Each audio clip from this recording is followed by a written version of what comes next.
We're on the air. This is Radio Entrepreneurs. Again, thank you very much for listening, for joining our social sites and joining the ever-increasing network worldwide.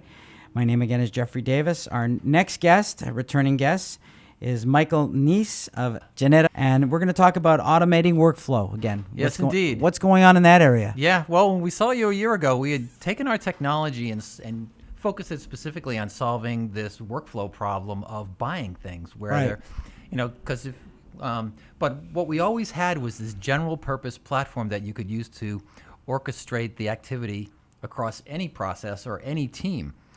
So let me describe the problem rather than just trying to describe what it is. The fundamental problem facing companies is just coordinating the activity across a team. I might be developing a software product, or might be putting up a building. So let's take construction for an example.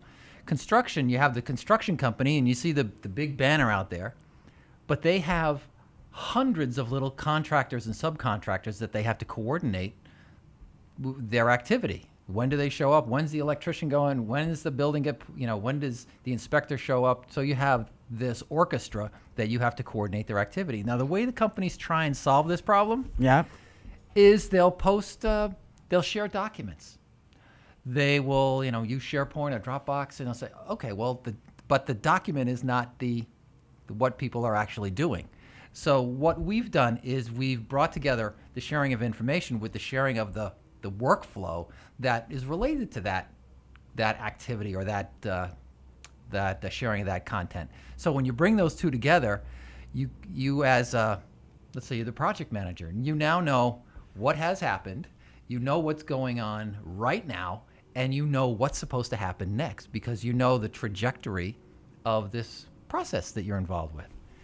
So let's take employee onboarding is a good example. Okay. So I'm bringing on a new employee. Might be.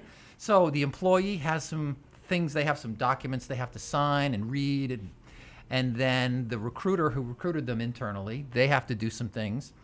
Then there's an HR representative that gets involved. They have to do some things. Then there's the benefits coordinator. They have to do some things. Then the IT people have to set up the network, get them computers. The facilities people have to set up their desks. And if you're in a financial services company, you might have the security department that's involved. So how many people? There's 12 people.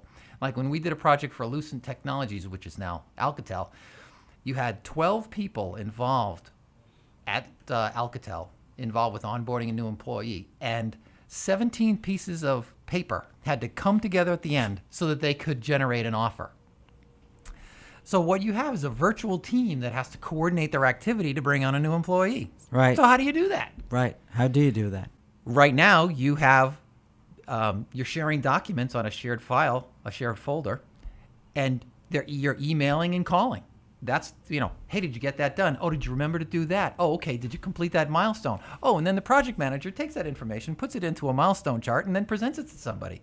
So they're using Microsoft Project to report on what's happening, but the process of managing the project is still fragmented. It's still email, and you still don't know what's going on unless you start calling and emailing people. Right. So what our system does is it just takes care of all that communication of the workflow so that hey, here's what's going on. And by doing it that way, if you're going to be late 6 months from now because you know the trajectory and you know the milestones, you know how long they take, you know how much it's going to cost. So I can sit here today and tell you, oh man, I'm going to be late 6 months from now in that building unless I make some changes. Yeah. Michael, if someone wants to find you, how would they do that? Yeah, they can just go to jenyta.com, Jenyta,